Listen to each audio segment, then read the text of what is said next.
Ibu, ikut saya kerja aja ya. Kaki macet anu tah. Biar gak sendirian di rumah. Siapa nenek tua ini? Kenapa dibawa ke sini? Di rumah ini tidak ada yang boleh masuk selain pekerja. Ini ibu saya. Saya sengaja membawanya bekerja karena tidak ada yang menjaganya di rumah. Setiap pagi, wanita ini selalu berangkat kerja sambil menggendong ibunya yang sudah renta. Ia berjalan kaki menuju rumah majikannya yang kaya raya. Suatu hari, majikannya memergoki keberadaan sang ibu, dan amarah pun meledak. Keesokan harinya, ia tetap datang, hingga akhirnya ia dipecat dan diantar pulang. Namun saat mobil itu berhenti di depan rumahnya yang sebenarnya, majikannya terdiam kaku. Ternyata, sebelum kita mulai cerita ini, tuliskan dulu di kolom komentar dari kota mana kalian menonton cerita ini. Dan jangan lupa untuk like dan subscribe channel ini. Yang sudah subscribe, like dan komen, semoga dimudahkan segala urusannya, dilapangkan rezekinya, disehatkan badannya, dan dikabulkan semua hajat dunia akhirat oleh Allah. Amin ya Rabbal Alamin. Sekarang, mari kita mulai ceritanya. Langit masih gelap ketika Sari membuka matanya. Atap rumah kayu di atas kepalanya tampak lembab, dengan satu lubang kecil di sudut yang selalu meneteskan air jika hujan turun semalam. Udara pagi dingin merayap masuk lewat celah dinding yang sudah tidak rapat. Sari tidak bergerak sejenak. Ia mendengarkan napas ibunya yang terdengar berat namun teratur di sebelahnya. Ibunya tidur di atas tikar pandan yang sudah tipis. Tubuhnya semakin kurus dari hari ke hari. Kaki kanannya sudah lama tidak bisa digerakkan dengan sempurna. Jika ditinggal terlalu lama, ibunya bisa jatuh atau pingsan tanpa ada yang tahu. Itulah sebabnya Sari tidak pernah berangkat kerja sendirian. Perlahan, Sari bangkit. Ia melipat tikar, menyiapkan air hangat seadanya, lalu menyuapi ibunya dengan nasi sisa semalam yang dipanaskan ulang. Ibunya menatap Sari lama, seolah ingin berkata sesuatu, namun urung. Tatapan itu selalu sama, tatapan penuh rasa bersalah. Sari hanya tersenyum tipis. Ia mengusap punggung ibunya dengan sabar, lalu mengambil kain panjang yang sudah lusuh. Kain itu bukan sekadar kain, itu adalah alat bertahan hidup mereka. Dengan kain itu, Sari menggendong ibunya setiap hari, menyusuri jalan desa menuju rumah majikannya yang besar dan mewah. Saat matahari mulai muncul di balik sawah, Sari melangkah keluar rumah. Tanah masih basah, kakinya telanjang, penuh lumpur. Di punggungnya, ibunya terikat erat. Setiap langkah terasa berat, bukan karena jarak, tapi karena pikiran yang tidak pernah tenang. Ia bekerja sebagai pembantu rumah tangga di rumah seorang pria kaya bernama Arman. Rumah itu berdiri megah di tengah kawasan elit kota kecil. Dinding tinggi, pagar besi, dan lantai mengilap. Dunia yang sangat jauh dari rumah kayu tempat Sari tinggal. Selama bekerja di sana, Sari dikenal pendiam. Ia tidak banyak bicara, tidak pernah mengeluh, dan selalu menyelesaikan pekerjaannya tepat waktu. Ia datang pagi, pulang sore. Tidak pernah meminta libur, tidak pernah meminta tambahan. Satu-satunya hal yang ia sembunyikan adalah kenyataan bahwa ia tidak pernah sendiri. Biasanya, ia menyembunyikan ibunya di dapur belakang, duduk di bangku kecil dekat jendela. Ibunya tidak pernah mengganggu. Tidak pernah berjalan ke ruang utama. Hanya duduk, menunggu, dan berdoa dalam diam. Selama ini, tidak pernah ada yang tahu. Pagi itu, Sari merasa dadanya sedikit lebih sesak. Entah kenapa. Mungkin karena semalam ibunya mengeluh sakit di bagian dada. Mungkin karena langkahnya terasa lebih lambat dari biasanya. Atau mungkin karena firasat yang tidak bisa ia jelaskan. Sesampainya di rumah majikan, Sari membuka pagar dengan hati-hati. Ia menurunkan ibunya perlahan, memastikan tidak ada suara berisik. Ia menuntun ibunya ke dapur belakang seperti biasa. Semua berjalan seperti rutinitas yang sudah dihafalnya di luar kepala. Namun hari itu, ada satu hal kecil yang luput dari perhatiannya. Pintu dapur yang biasanya tertutup, pagi itu tidak tertutup rapat. Sari mulai bekerja, menyapu lantai, mengelap meja, menyiapkan sarapan. Tangannya bergerak cepat, pikirannya melayang. Ia sesekali menoleh ke arah dapur, memastikan ibunya baik-baik saja. Ibunya hanya duduk diam, memejamkan mata. Beberapa menit kemudian, suara langkah kaki terdengar dari arah ruang tamu. Langkah itu tegas dan berat. Sari langsung menunduk, fokus pada pekerjaannya. Ia tahu itu langkah majikannya. Arman adalah pria dengan wajah rapi dan sorot mata tajam. Ia terbiasa melihat segalanya berjalan sesuai keinginannya. Ia tidak suka kejutan. Ia tidak suka hal yang tidak teratur. Dan rumahnya adalah wilayah yang harus selalu terkendali. Saat Arman berjalan menuju dapur untuk mengambil minuman, matanya menangkap sesuatu yang tidak seharusnya ada. Sebuah bayangan di sudut ruangan. Sesuatu yang bergerak pelan. Ia berhenti melangkah. Sari masih membelakangi dapur. Ia tidak tahu apa yang sedang terjadi. Hingga tiba-tiba suara Arman terdengar, keras dan menusuk. Siapa itu? Sari terdiam. Tangannya yang memegang lap kain langsung gemetar. Ia menoleh perlahan. Pandangannya bertemu dengan mata Arman yang menatap lurus ke arah ibunya. Ibunya membuka mata. Wajahnya pucat. Tangannya bergetar kecil di pangkuannya. Suasana seketika berubah tegang. Udara di dapur terasa berat. Tidak ada suara lain selain napas yang tertahan. Arman melangkah lebih dekat. Wajahnya mengeras. Nada suaranya naik. Bukan karena terkejut, tapi karena merasa dilanggar. Siapa orang ini? Dan kenapa ada di rumah saya? Sari ingin bicara. Ingin menjelaskan. Tapi kata-kata itu seakan tersangkut di tenggorokannya. Selama ini ia selalu takut pada momen ini. Momen ketika rahasianya terbuka. Ia hanya bisa menunduk. Suaranya keluar pelan. Hampir tidak terdengar. Itu ibu saya, Pak. Kalimat itu tidak meredakan apapun. Justru membuat amarah Arman semakin membara. Baginya ini bukan soal kasihan. Ini soal aturan. Rumahnya bukan tempat sembarang orang keluar masuk. Nada suaranya semakin tinggi. Kata-katanya semakin tajam. Sari berdiri kaku. Ibunya menunduk. Air mata jatuh satu persatu ke lantai dapur yang dingin. Hari itu, pagi yang selalu sama berubah menjadi awal dari rangkaian peristiwa yang tidak pernah dibayangkan Sari. Sebuah kesalahan kecil yang akan mengguncang hidupnya, dan tanpa ia sadari, juga akan mengguncang hidup orang lain. Sejak hari itu, suasana rumah besar itu tidak pernah lagi terasa sama bagi Sari. Dinding-dinding tinggi yang dulu hanya terasa dingin, kini seperti mengawasi setiap geraknya. Setiap langkah kakinya di lantai marmer terdengar lebih keras dari biasanya. Bahkan, suara sapu yang menyentuh lantai seolah mengganggu ketenangan rumah itu. Arman tidak langsung memecat Sari pagi itu, namun sikapnya berubah drastis. Ia tidak lagi menyapa, tatapannya tajam dan penuh penilaian. Setiap kali melewati dapur, matanya sengaja melirik ke sudut tempat Ibu Sari duduk. Bukan dengan rasa iba, melainkan dengan ketidaksukaan yang ditahan. Sari merasakannya. Tangannya gemetar setiap kali bekerja. Ia jadi lebih sering menunduk, tidak berani mengangkat wajah.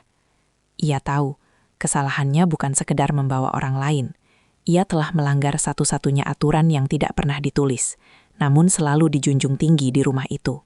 Tidak boleh ada yang tidak diizinkan. Tidak boleh ada yang tidak sempurna. Rumah Arman dikenal sebagai rumah dengan disiplin tinggi. Segala sesuatu ada tempatnya. Piring harus mengilap, lantai harus bersih tanpa noda, jam kerja harus tepat. Tidak ada ruang untuk alasan, tidak ada ruang untuk cerita pribadi. Arman tumbuh dalam dunia yang keras. Ia membangun kekayaannya dari nol, dan ia percaya bahwa hidup hanya bisa ditaklukkan dengan ketegasan. Bagi Arman, rasa kasihan adalah kelemahan. Ia tidak pernah membawa urusan hati ke dalam urusan kerja. Itulah sebabnya kehadiran Ibu Sari terasa seperti gangguan. Bukan karena kebencian pada orang tua itu, tetapi karena hal itu mengacaukan keteraturan yang selama ini ia jaga. Sari tetap bekerja seperti biasa. Ia membersihkan kamar tidur utama, menyiram tanaman, mencuci pakaian. Namun setiap kali ia harus meninggalkan ibunya di dapur, dadanya terasa sesak. Ia takut ibunya tiba-tiba dipanggil dengan nada kasar. Ia takut ibunya menangis lagi. Ibunya pun merasakan perubahan itu. Ia tidak lagi berani mengangkat kepala. Duduknya semakin membungkuk. Tangannya sering menggenggam kain lusuh di pangkuannya. Dalam hati, ia menyalahkan dirinya sendiri. Jika saja ia tidak sakit. Jika saja ia bisa berjalan. Anak perempuannya tidak perlu menanggung semua ini. Siang itu, Arman memanggil Sari ke ruang tengah. Suaranya datar, tapi dingin. Sari berjalan mendekat dengan langkah tertahan. Keringat dingin mengalir di pelipisnya. Ia berdiri di hadapan Arman dengan tangan saling menggenggam, kepalanya tertunduk. "Saya tidak suka ada orang lain di rumah ini," ucap Arman tanpa basa-basi. "Rumah ini bukan tempat umum." Sari mengangguk pelan. Bibirnya bergetar. Ia ingin menjelaskan, tapi takut salah kata. Arman melanjutkan dengan nada yang lebih tegas. "Kamu digaji untuk bekerja, bukan untuk membawa urusan pribadi ke sini." Sari akhirnya memberanikan diri bicara. Suaranya pelan, hampir tenggelam oleh sunyi ruangan. "Saya minta maaf, Pak. Ibu saya tidak bisa ditinggal sendirian. Di rumah tidak ada siapa-siapa." Kalimat itu tidak membuat Arman melunak. Wajahnya tetap keras. Ia berdiri dari kursinya dan berjalan mendekat. Jarak mereka kini hanya beberapa langkah. "Itu bukan urusan saya," katanya dingin. "Kalau kamu tidak sanggup bekerja sesuai aturan, berarti kamu tidak cocok di sini." Kata-kata itu menancap dalam dada Sari. Namun ia tidak menangis. Ia hanya menunduk lebih dalam. Dalam hatinya ada ketakutan besar. Jika ia kehilangan pekerjaan ini, ia tidak tahu harus kemana. Tidak ada tabungan, tidak ada keluarga lain. Hanya ia dan ibunya. Hari itu berlalu dengan suasana berat. Arman kembali bekerja di ruangannya. Sari kembali ke dapur. Ibunya menatap Sari dengan mata berkaca-kaca. "Nak, ibu bikin kamu susah," ucap ibunya lirih. Sari menggeleng cepat. Ia tersenyum, meski bibirnya bergetar. Ia mengusap punggung ibunya dengan lembut. "Tidak, Bu, ibu jangan ngomong begitu." Namun dalam hatinya, Sari tahu, batas kesabaran majikannya semakin tipis. Ia hanya tidak tahu kapan ledakan berikutnya akan terjadi. Malamnya, Sari pulang dengan langkah berat. Jalan desa terasa lebih panjang dari biasanya.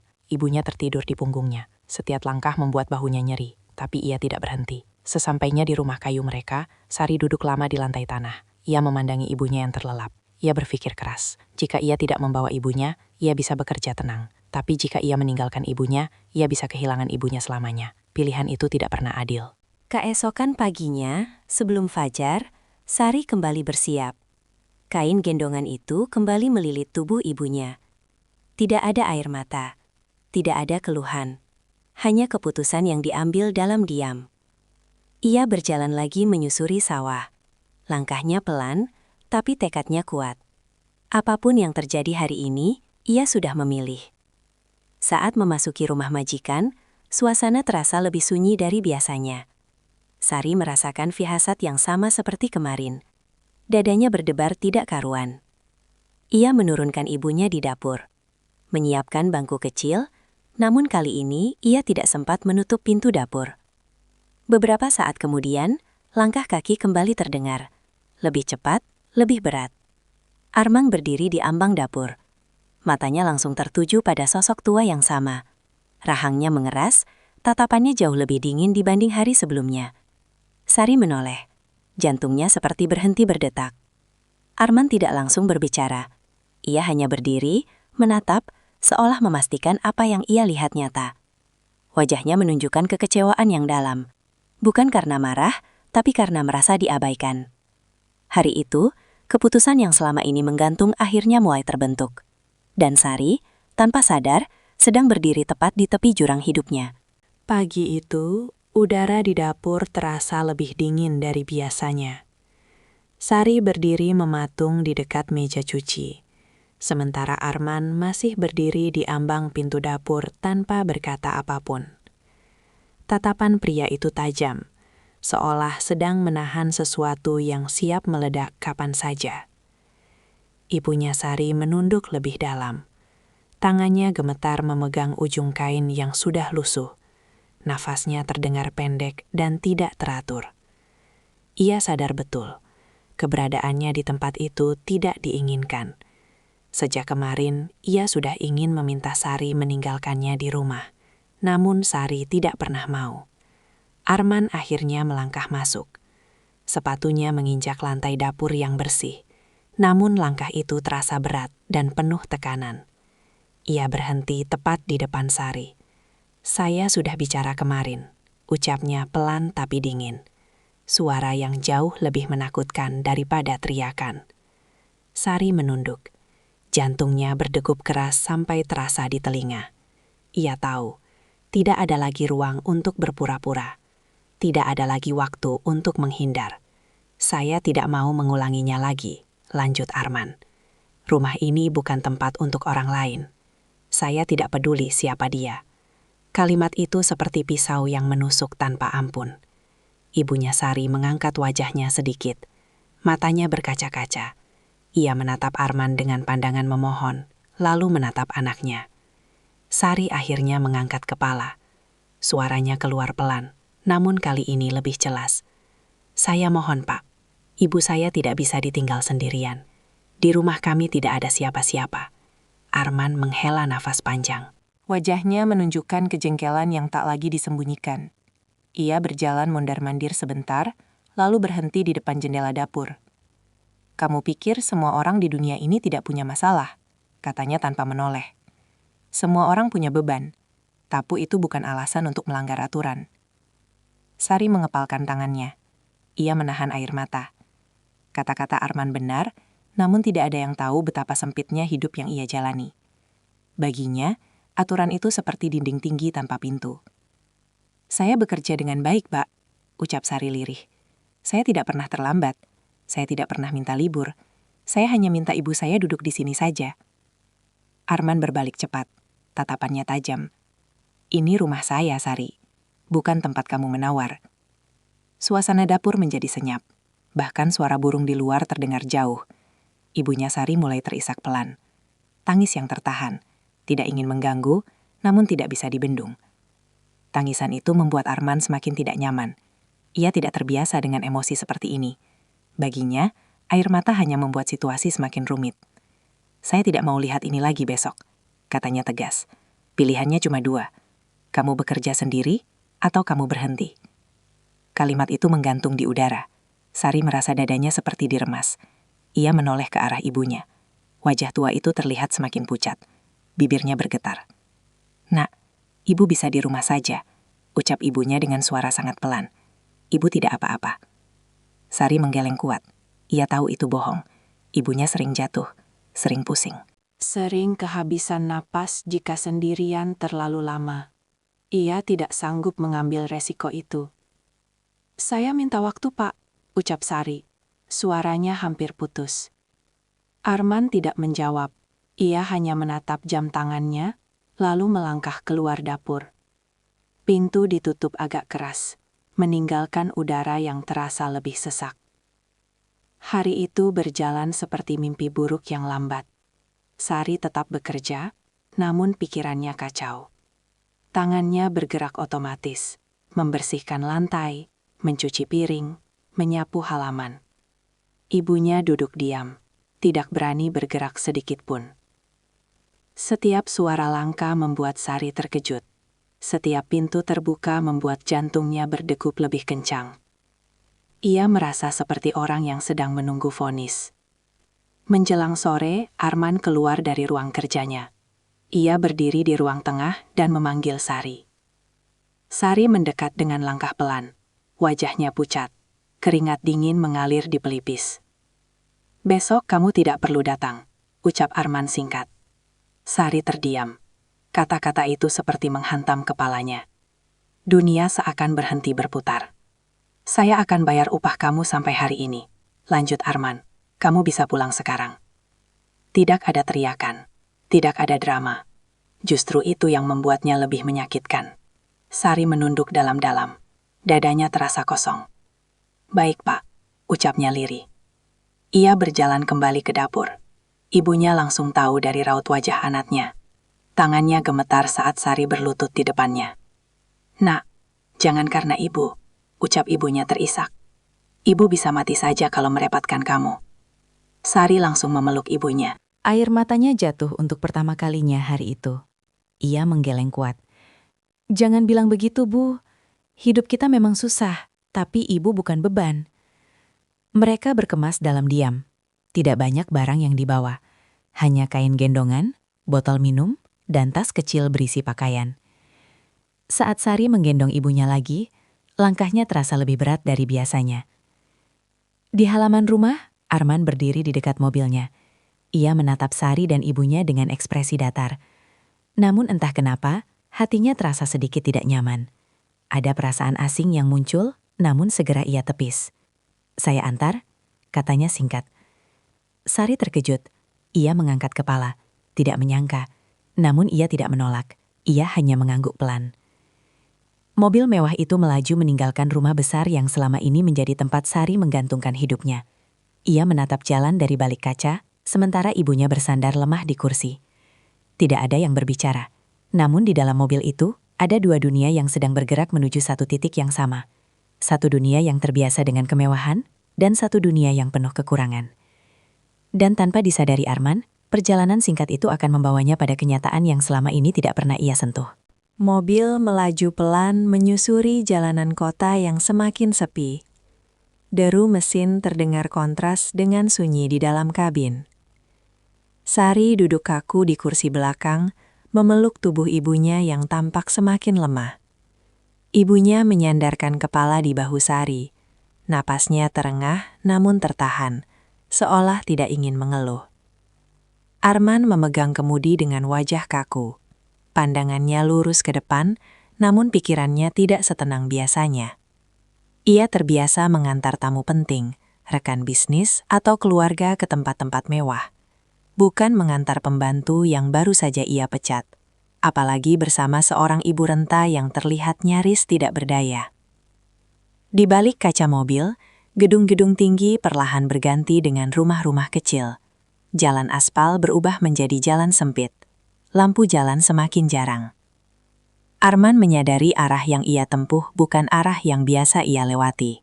Namun ia tetap diam. Sari tidak berani bicara. Tangannya terus mengusap punggung ibunya, seperti menenangkan anak kecil.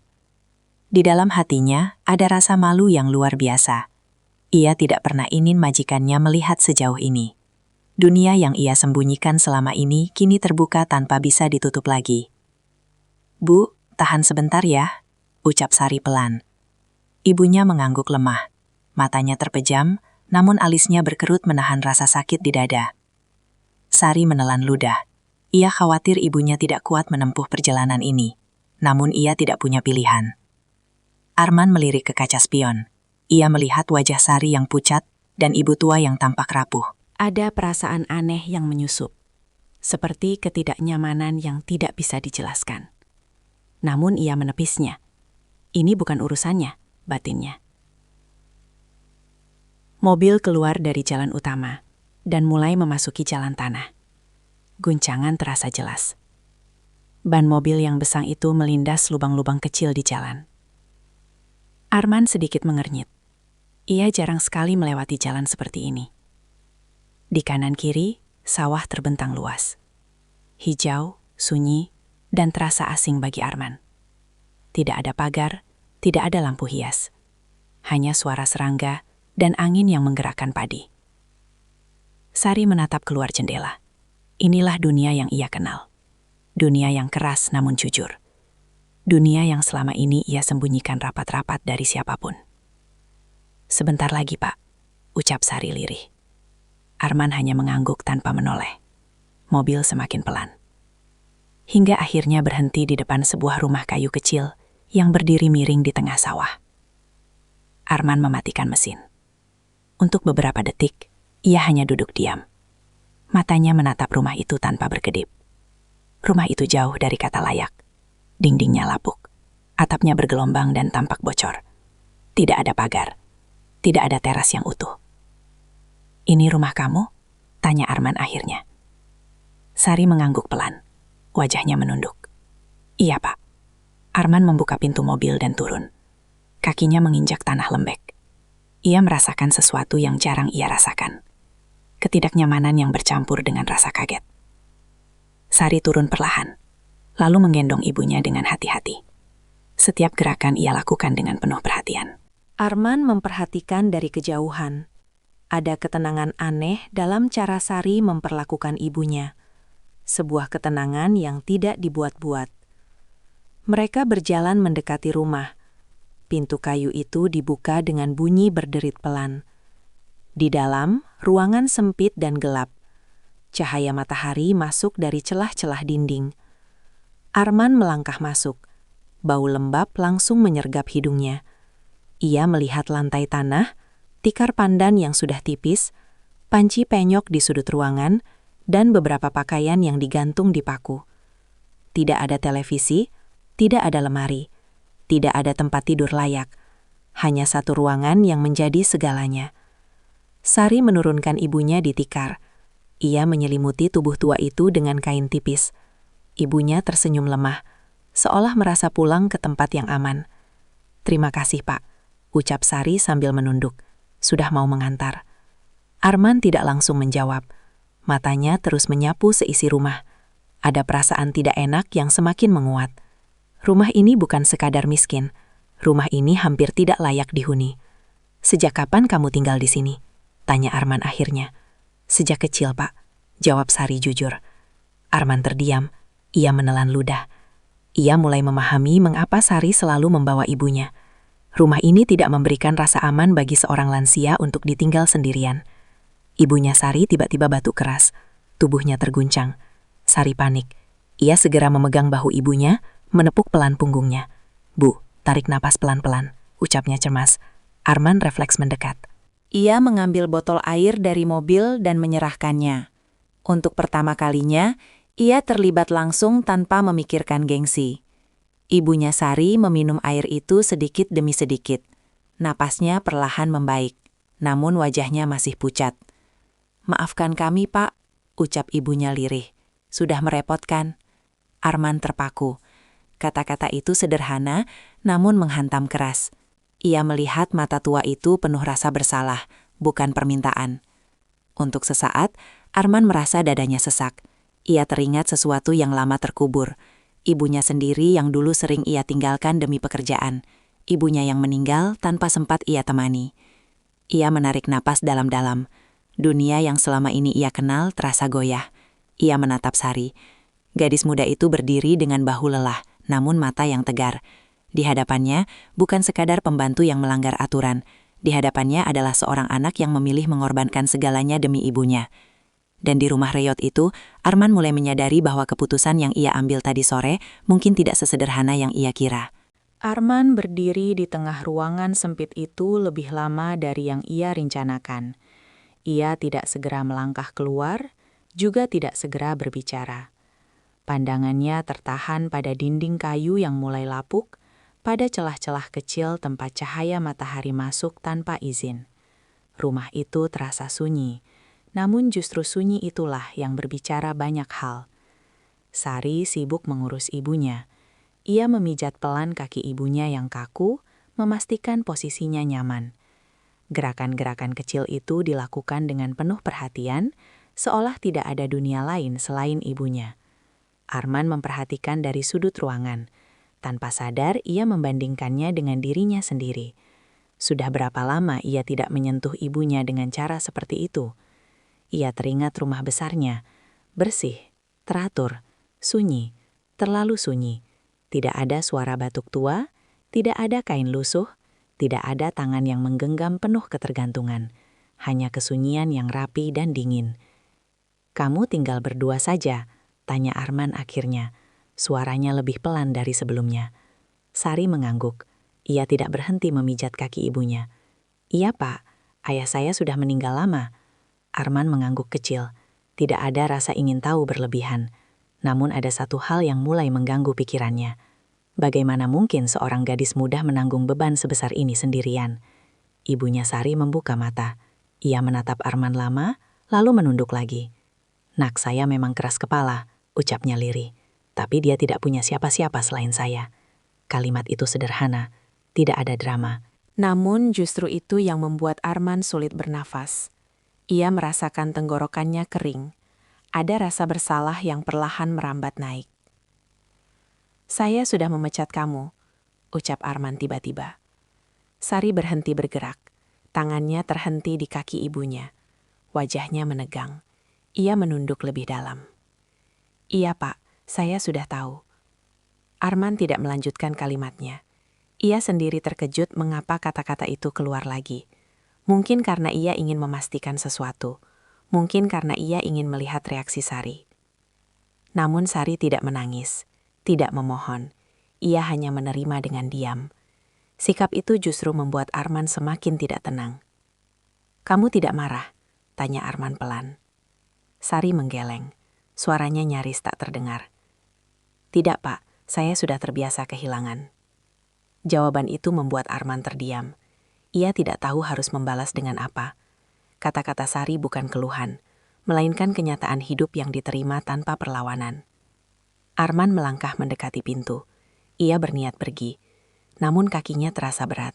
Ada sesuatu yang menahannya. Sari, ucapnya sambil berhenti. Kenapa kamu tidak bilang dari awal? Sari menoleh perlahan. Matanya berkaca-kaca, namun tidak ada air mata yang jatuh. Kalau saya bilang, Bapak pasti tidak akan mengizinkan saya bekerja di sana. Jawaban itu jujur, terlalu jujur. Arman mengangguk pelan. Ia sadar, posisinya sebagai orang kaya membuat orang lain sering tidak punya pilihan selain diam. Ibunya Sari kembali batuk. Kali ini lebih keras. Tubuhnya menggigil. Sari panik. Ia segera mengusap dada ibunya, mencoba menenangkan. Bu, pelan bu. Arman refleks mendekat. Ia memegangi bahu ibunya Sari. Sentuhan itu canggung, namun tulus. Ia merasa panik melihat kondisi itu. Apa ibumu sering begini? Tanya Arman. Sari mengangguk. Sering pak, kalau kecapekan atau kedinginan. Kenapa tidak dibawa ke rumah sakit? Tanya Arman lagi. Sari terdiam sejenak. Ia tersenyum kecil, pahit. Biayanya mahal pak. Jawaban itu seperti tamparan. Arman teringat uang yang ia habiskan untuk satu makan malam mewah. Jumlah yang mungkin cukup untuk berobat berkali-kali bagi ibunya Sari. Ia menarik nafas dalam-dalam. Sesuatu di dalam dirinya runtuh pelan-pelan. Ia merasa malu, meski tidak tahu kepada siapa. Saya pikirkan lagi soal pekerjaan kamu, ucap Arman akhirnya. Sari mengangkat kepala cepat. Matanya membelalak. Namun ia segera menunduk lagi. Ia tidak berani berharap. Tidak perlu, Pak, katanya cepat. Saya tidak mau merepotkan. Kalimat itu membuat Arman semakin tersentak. Gadis ini baru saja dipecat. Namun masih memikirkan perasaan orang lain. Bukan merepotkan. Jawab Arman pelan. Saya yang mungkin terlalu keras. Hening kembali menyelimuti ruangan. Angin sore masuk dari celah dinding, membuat kain gendongan berkibar pelan. Arman melangkah keluar rumah. Ia berdiri di depan, memandang sawah yang mulai menguning.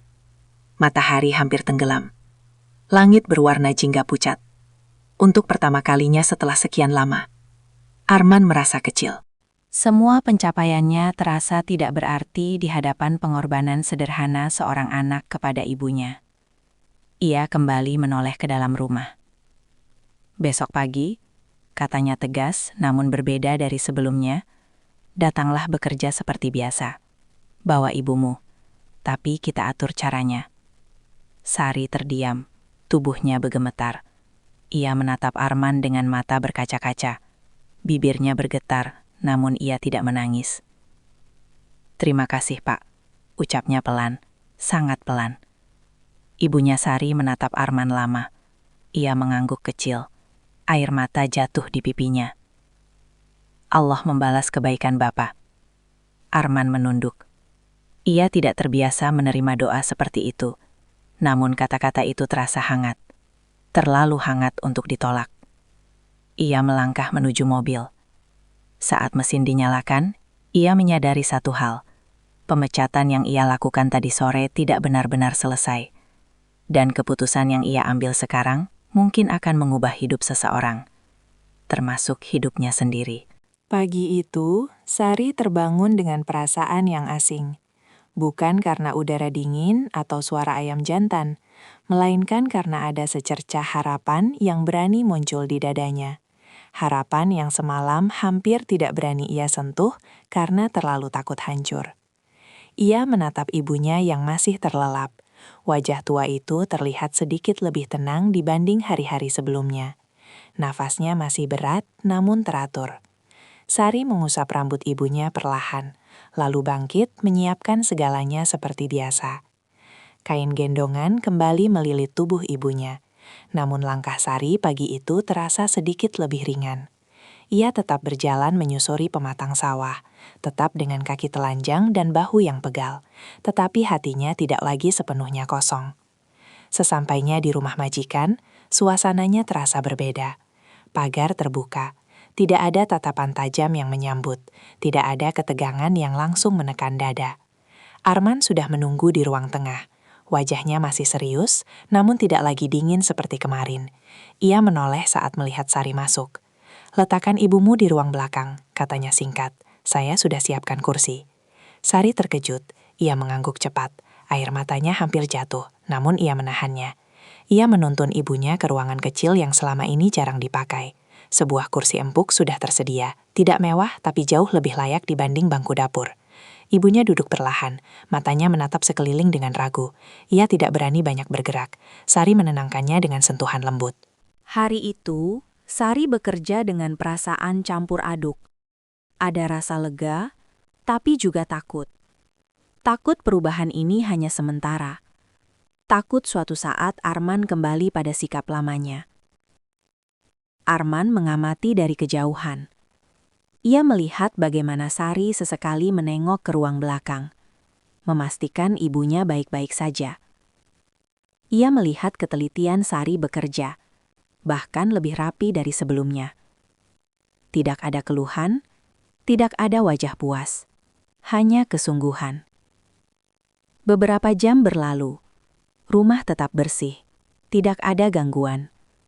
Ibunya Sari duduk diam, membaca doa dalam hati. Arman duduk di ruang kerjanya. Ia mencoba kembali fokus pada pekerjaan.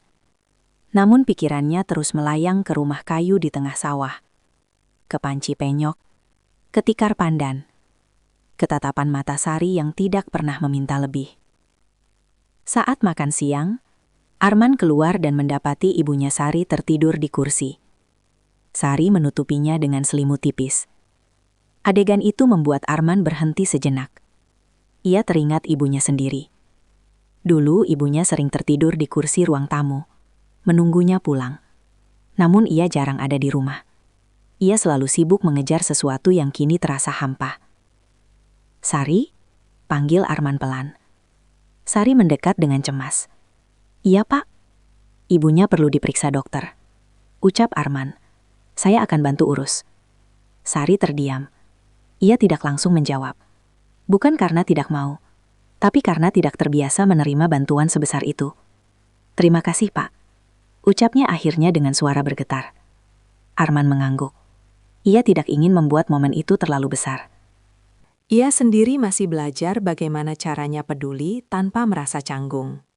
Hari-hari berikutnya berjalan lebih tenang. Sari bekerja seperti biasa. Ibunya selalu dibawa, tapi kini dengan posisi yang lebih layak. Beberapa tetangga Arman sempat bertanya, namun Arman tidak menghiraukannya. Namun ketenangan itu tidak sepenuhnya tanpa bayangan. Sari mulai merasakan bisikan-bisikan, tatapan dari pekerja lain. Ada yang merasa tidak adil, ada yang merasa aturan berubah karena rasa kasihan. Suatu sore, salah satu pekerja rumah itu berkata lirih saat Sari lewat. "Kalau semua bawa keluarga ke sini, rumah ini jadi apa?" Sari menunduk. Kata-kata itu menusuk. Ia kembali merasa asing. Seolah-olah kebaikan yang ia terima harus dibayar dengan rasa bersalah. Ibunya Sari mendengar itu. Wajahnya murung sepanjang sore. Ia menggenggam tangan Sari erat-erat. "Nak, ibu sepertinya memang tidak pantas di sini." Sari menggeleng. Ia memeluk ibunya. "Ibu jangan mikir begitu." Namun di dalam hati, Sari kembali merasa cemas. Dunia ini jarang memberi sesuatu tanpa mengambil sesuatu yang lain. Malam itu, Sari pulang dengan pikiran penuh. Ia duduk lama di rumah kayunya, merenung. Ia takut perubahan ini akan berujung pada konflik yang lebih besar. Sementara itu, Arman duduk sendirian di rumah besarnya. Ia memandangi ruang makan yang sunyi. Tidak ada suara, tidak ada kehangatan. Ia menyadari satu hal. Membantu Sari bukan sekedar soal kebaikan. Ini tentang menghadapi masa lalu dan cara hidupnya sendiri yang selama ini terlalu keras. Namun ia juga sadar, keputusannya ini tidak akan diterima semua orang dengan mudah. Dan di balik ketenangan hari-hari baru itu, perlahan muncul tekanan lain yang siap menguji keteguhan hati mereka semua. Hari-hari yang semula terasa lebih ringan, perlahan kembali dipenuhi beban yang tidak kasat mata. Tidak ada teriakan, tidak ada pertengkaran terbuka. Namun, Sari bisa merasakannya. Tekanan itu hadir lewat tatapan, lewat bisikan, lewat diam yang tidak ramah. Setiap pagi, saat ia masuk ke rumah besar itu sambil menuntun kursi roda kecil untuk ibunya, beberapa pasang mata memperhatikannya. Ada yang pura-pura sibuk, ada yang berhenti berbicara ketika ia lewat. Tidak ada yang terang-terangan memusuhi, namun jarak terasa jelas.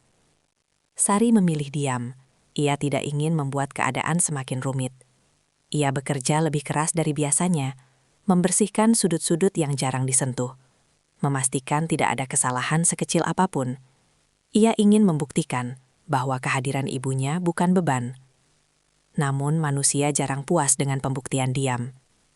Suatu pagi, ketika Sari sedang menjemur pakaian di halaman belakang, dua pekerja lain berdiri tidak jauh darinya. Suara mereka sengaja dibuat pelan, tapi cukup jelas untuk didengar. "Aturan di rumah ini jadi aneh sejak dia bawa orang tua," ucap salah satu dari mereka. "Yang punya rumah sih bebas, tapi kita yang kerja jadi tidak enak," sahut yang lain. Sari menggigit bibirnya. Tangannya tetap bekerja, namun dadanya terasa sesak. Ia ingin menjauh, tapi tidak ada tempat untuk lari.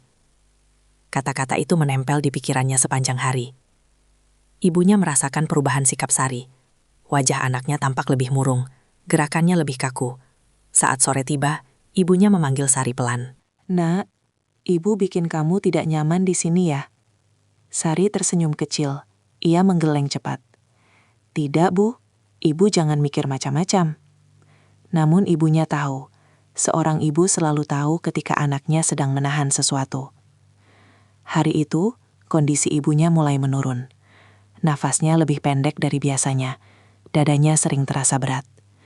Sari beberapa kali menghentikan pekerjaannya hanya untuk memastikan ibunya masih sadar. Arman memperhatikan dari jauh. Ia melihat bagaimana Sari semakin sering menoleh ke arah ruang belakang. Wajahnya tegang, langkahnya tergesa. Ia mendekat saat Sari sedang menepuk dada ibunya perlahan. "Ibunya kenapa?" tanya Arman. Sari menunduk. "Dadanya sering sesak, Pak." Arman mengernyit. Ia langsung mengambil ponsel. "Besok kita ke dokter, tidak bisa ditunda lagi." Sari mengangguk, namun di matanya ada kekhawatiran lain.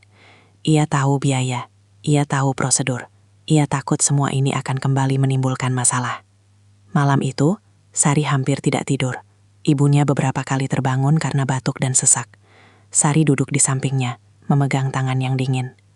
"Bu, tahan ya, besok kita ke dokter." Ibunya menatap Sari lama. Ada cahaya lembut di matanya, namun juga kelelahan yang dalam. "Nah, kalau suatu hari ibu tidak ada, kamu jangan sedih." Sari langsung menggeleng kuat. "Ibu jangan ngomong begitu." Ibunya tersenyum tipis. Senyum yang membuat dada Sari semakin perih. Keesokan harinya, Arman sendiri yang mengantar mereka ke rumah sakit. Sari duduk di kursi belakang, memeluk ibunya yang tampak sangat lemah. Sepanjang jalan, tidak ada yang bicara. Di ruang tunggu rumah sakit, Sari merasa kecil. Bau obat, suara langkah cepat, dan wajah-wajah cemas membuatnya semakin takut. Ia menggenggam tangan ibunya erat. Ibunya dibawa masuk ke ruang pemeriksaan. Sari duduk gelisah. Arman berdiri tidak jauh darinya. Untuk pertama kalinya, ia melihat ketakutan nyata di wajah Sari. Setelah pemeriksaan cukup lama, dokter keluar. Wajahnya serius. "Kondisinya cukup berat," ucap dokter. "Paru-parunya lemah dan jantungnya sering tidak stabil. Perlu perawatan rutin." Sari menelan ludah. Kakinya terasa lemas. "Biayanya, Pak?" tanya Sari pelan. Dokter menyebutkan angka. Angka yang bagi Sari terdengar seperti dinding tinggi tanpa tangga. Arman langsung menjawab, "Saya yang urus." Sari menatap Arman dengan mata berkaca-kaca. Ia ingin menolak, namun tidak sanggup. Ibunya lebih penting dari harga dirinya. Sepulang dari rumah sakit, kondisi ibunya sedikit membaik. Namun Sari tahu, ini bukan akhir. Ini justru awal dari ujian yang lebih berat. Kabar tentang bantuan Arman cepat menyebar. Ada yang memuji, ada yang mencibir. Ada yang mulai mempertanyakan niat Arman. Suatu malam, Arman menerima telepon dari kerabatnya. Nada bicaranya tidak ramah. "Kamu terlalu jauh ikut campur urusan pekerja," kata suara di seberang. "Nanti semua minta perlakuan sama." Arman menutup telepon tanpa banyak bicara. Ia duduk lama dalam gelap. Ia sadar, pilihannya akan mengundang konsekuensi. Sementara itu, Sari duduk di samping ibunya di ruang belakang rumah majikan. Ia memandangi wajah tua yang tertidur lemah. Dalam hatinya, Sari merasa takut.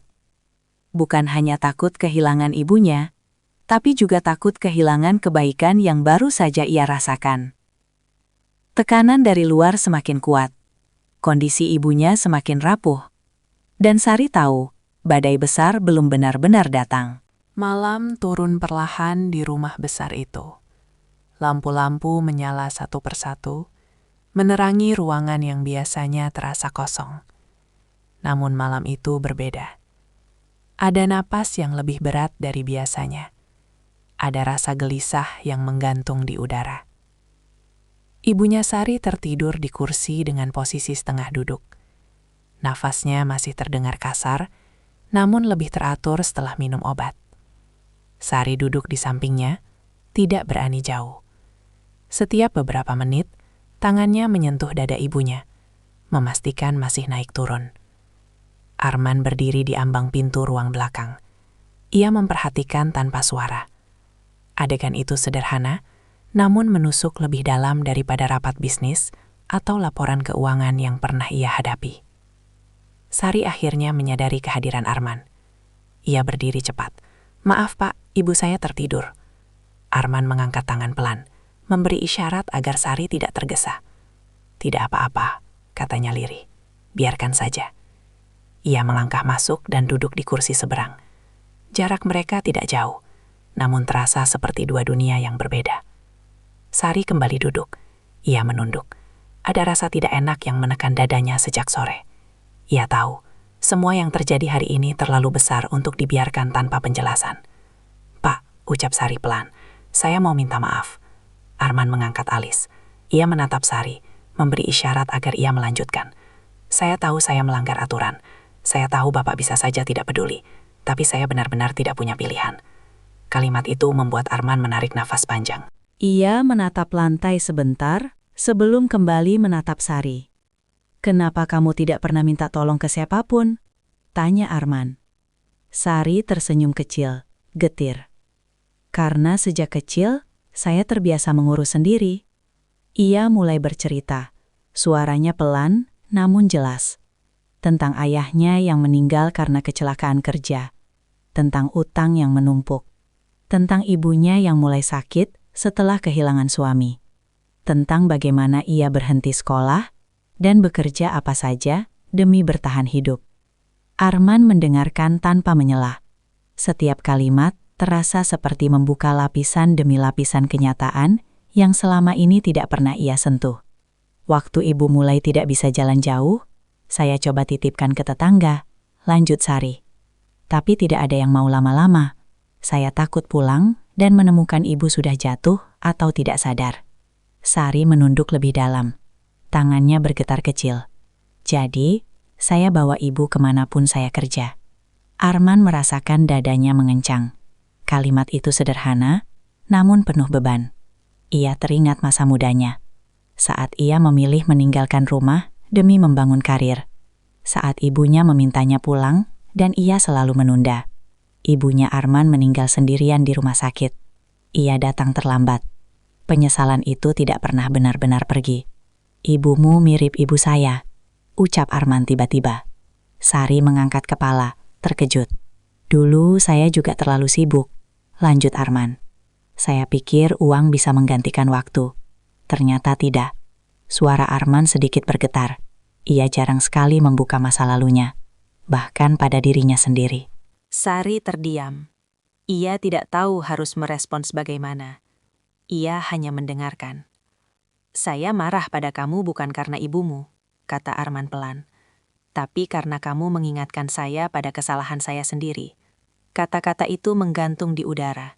Sari merasakan sesuatu yang hangat sekaligus perih. Ibunya Sari tiba-tiba bergerak. Matanya terbuka perlahan. Ia menatap Arman dengan pandangan lemah namun sadar. "Bapak baik," ucap ibunya lirih. "Anak saya hanya punya saya. Saya hanya punya dia." Arman menelan ludah. Ia mengangguk kecil. "Saya tahu, Bu." Hening kembali turun. Di luar, angin malam bertiup pelan, menggerakkan tirai tipis. Arman berdiri. Ia berjalan ke jendela. Pemandangan taman yang rapi terasa asing malam itu. Ia tidak lagi melihat keindahan, melainkan kehampaan. Sari, katanya sambil tetap membelakangi. Apapun yang orang katakan, kamu tetap bawa ibumu. Itu bukan kesalahan. Sari terdiam. Air mata akhirnya jatuh. Ia segera menghapusnya. Tidak ingin terlihat lemah. Terima kasih, Pak. Arman menoleh. Tatapannya tegas, namun tidak dingin. Tapi kita juga harus siap dengan reaksi orang lain. Lanjutnya, saya tidak bisa melindungi kamu dari semuanya. Sari mengangguk. Ia mengerti. Hidup tidak pernah memberi perlindungan penuh. Malam itu, Arman pergi lebih lambat dari biasanya. Ia tidak langsung masuk ke kamarnya. Ia duduk di ruang tamu lama, memikirkan banyak hal yang selama ini ia hindari. Sementara itu, Sari kembali duduk di samping ibunya. Ia menggenggam tangan yang semakin kurus itu. Bu, kalau ibu capek, bilang ya. Ibunya tersenyum lemah. Ibu capek. Tapi hati ibu tenang. Kalimat itu membuat dada Sari sesak. Ia menunduk, menempelkan kening ke tangan ibunya. Di luar, bulan menggantung pucat. Malam itu tidak membawa jawaban, namun membawa kejujuran yang selama ini terkunci. Dan dari kejujuran itulah, sesuatu yang lebih besar mulai bergerak. Diam-diam, menuju puncaknya.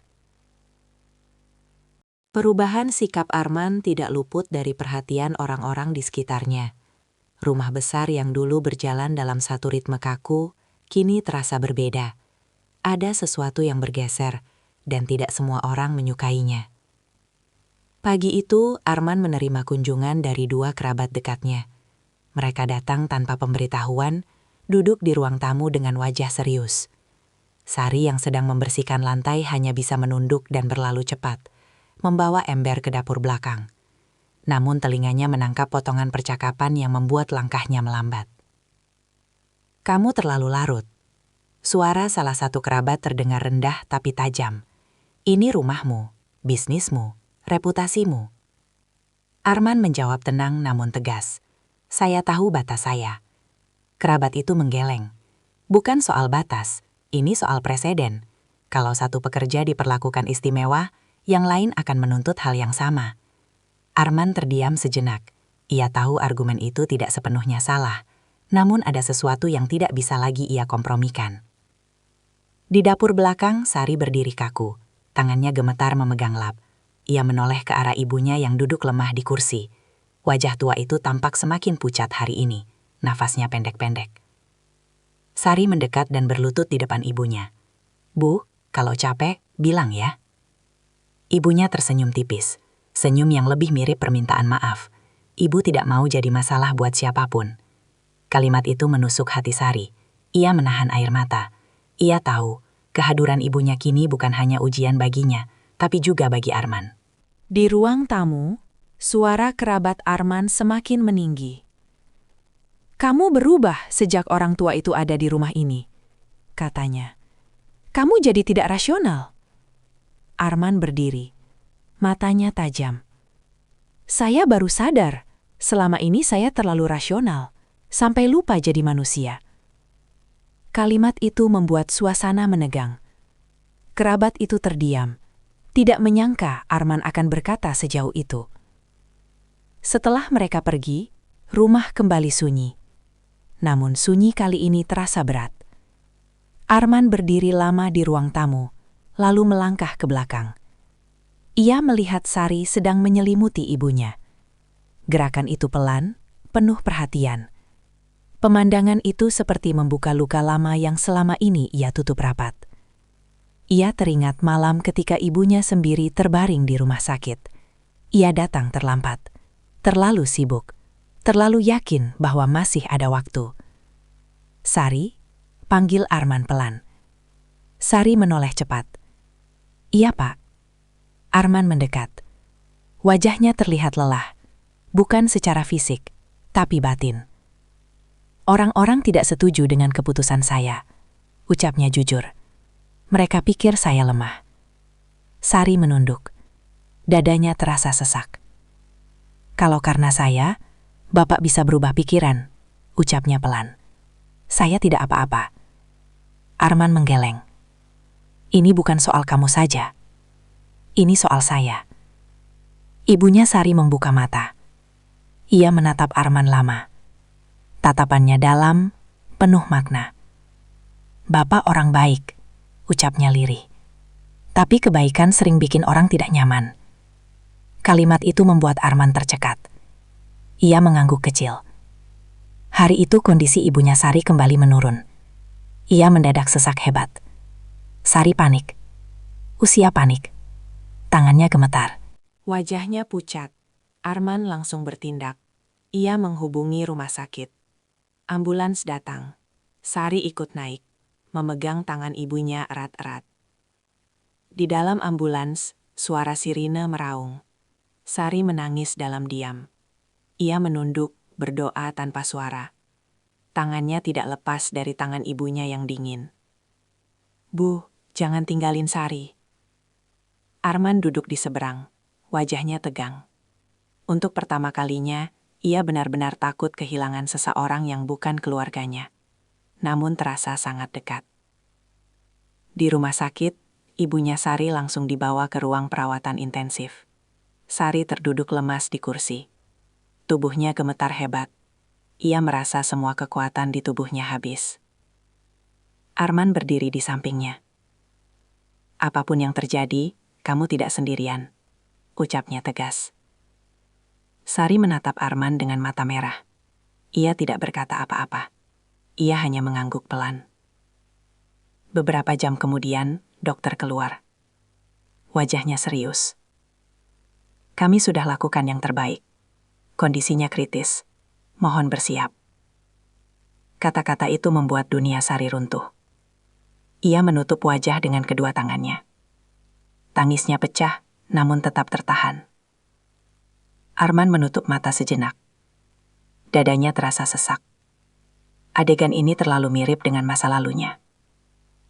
Ia membuka mata dan mengambil keputusan dalam diam. Keputusan yang akan mengubah segalanya. Ia menatap Sari. Apapun yang terjadi nanti, kamu tetap bekerja dengan saya.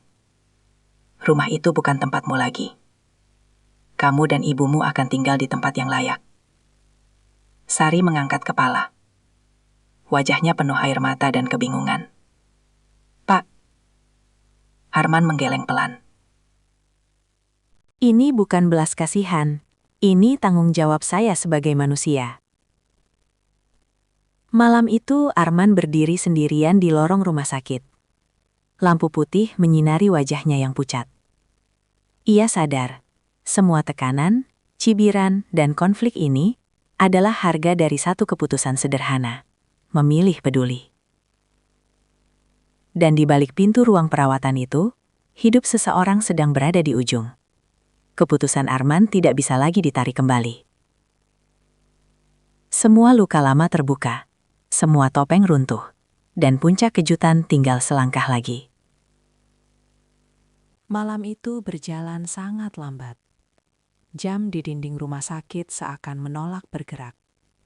Setiap detik terasa berat, menekan dada, dan menyisakan ketakutan yang tidak terucap. Sari duduk di kursi lorong dengan punggung membungkuk. Kedua tangannya saling menggenggam erat hingga jemarinya memucat. Di balik pintu ruang perawatan, ibunya terbaring dalam keadaan yang nyaris tidak pernah Sari bayangkan. Tubuh yang selama ini ia gendong, ia rawat, ia temani kemanapun, kini terhubung dengan selang dan alat-alat yang mengeluarkan bunyi pelan namun konstan. Arman berdiri tidak jauh dari Sari. Ia tidak duduk. Seolah jika ia duduk, ia akan tenggelam dalam kenangan yang terlalu mirip dengan masa lalunya. Lampu putih rumah sakit memantulkan bayangan wajahnya yang terlihat lebih tua malam itu. Sari menunduk. Bibirnya bergerak pelan. Doa-doa keluar tanpa suara. Ia tidak meminta keajaiban. Ia hanya meminta waktu, sedikit saja. Beberapa saat kemudian, pintu ruang perawatan terbuka. Dokter keluar dengan langkah hati-hati. Wajahnya tetap serius, namun tidak sekeras sebelumnya. Kondisinya masih lemah, ucap dokter. Tapi sudah sedikit lebih stabil. Kita lihat sampai pagi. Sari menghela napas panjang. Tubuhnya gemetar hebat. Ia menutup wajahnya, bukan untuk menangis keras, tapi untuk menahan runtuhnya seluruh emosi yang selama ini ia kunci. Terima kasih, ucapnya lirih. Arman menunduk sedikit pada dokter. Ia kembali menatap Sari. Untuk pertama kalinya, ia melihat betapa rapuh gadis itu tanpa perannya sebagai anak yang selalu kuat. Mereka menunggu hingga pagi. Tidak banyak bicara. Hanya sesekali Arman mengambilkan air atau menyuruh Sari beristirahat sebentar. Namun Sari tidak beranjak. Ia ingin berada di tempat itu setiap detik. Saat matahari mulai muncul di balik jendela rumah sakit, ibunya dipindahkan ke ruang perawatan biasa. Wajahnya masih pucat, namun napasnya lebih tenang. Sari masuk perlahan, menggenggam tangan ibunya. "Bu, Sari di sini." Ibunya membuka mata perlahan. Tatapannya lemah, namun penuh kehangatan. "Ibu tahu," ucapnya lirih. "Jangan takut." Air mata Sari jatuh satu persatu. Ia mengangguk, tidak sanggup bicara. Beberapa hari kemudian ibunya diperbolehkan pulang, namun bukan ke rumah kayu di tengah sawah. Arman sudah menyiapkan tempat kecil namun layak, tidak jauh dari rumahnya. Tidak mewah, tidak berlebihan, tapi bersih, hangat, dan aman. Saat Sari melihat tempat itu untuk pertama kalinya, ia terdiam lama. Ada tempat tidur yang layak, ada kamar mandi yang bersih, ada dapur kecil dengan peralatan utuh. Ibunya duduk perlahan di kursi, menatap sekeliling dengan mata berkaca-kaca. "Nak, ibu mimpi ya?" Sari tersenyum sambil menggeleng. "Bukan, Bu. Ini nyata." Arman berdiri di ambang pintu. Ia tidak masuk terlalu jauh. Ia tahu, ini bukan ruangnya. Namun hatinya terasa lebih ringan melihat senyum tipis di wajah tua itu. "Mulai sekarang, kamu tetap bekerja," ucap Arman. "Tapi jam kerjamu akan saya atur." Ibumu tidak perlu ditinggal sendirian lagi. Sari menunduk dalam-dalam.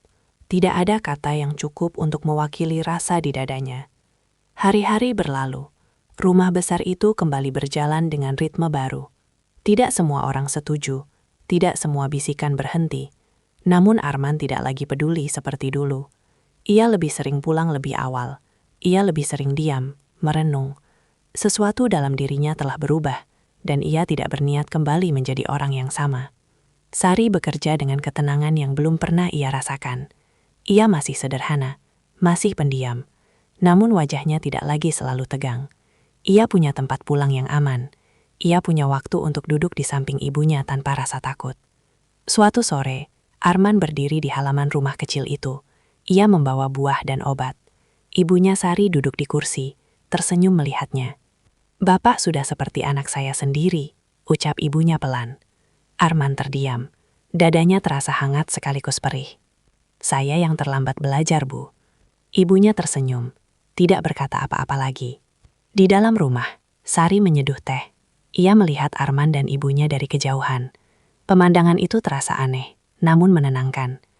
Ia teringat hari pertama ia diantar pulang. Mobil mewah berhenti di depan rumah reyotnya. Tatapan kaget Arman, keheningan yang menyesakan. Sejak saat itu, hidupnya bergerak ke arah yang tidak pernah ia bayangkan. Namun tidak ada yang berubah tentang satu hal. Sari tetap menggendong ibunya ketika harus berjalan jauh, tetap menyuapi dengan sabar. Tetap memanggil dengan suara lembut. Karena bagi Sari, ibunya bukan beban yang harus disembunyikan. Ibunya adalah alasan ia bertahan. Dan bagi Arman, rumah kecil itu menjadi pengingat bahwa kekayaan tidak pernah cukup untuk menutup luka lama. Bahwa aturan tidak selalu lebih penting dari kemanusiaan. Malam itu, saat lampu rumah kecil menyala, angin berhembus pelan di sawah sekitar. Tidak ada sorak, tidak ada perayaan. hanya kehidupan yang kembali menemukan bentuknya. Sari duduk di samping ibunya, menggenggam tangan yang kini lebih hangat. Di luar, Arman melangkah pergi dengan hati yang lebih ringan dari sebelumnya. Tidak semua orang berubah karena kehilangan. Ada yang berubah karena akhirnya berani melihat. Dan di tempat sederhana itu, masing-masing menemukan satu hal yang sama. Tempat pulang.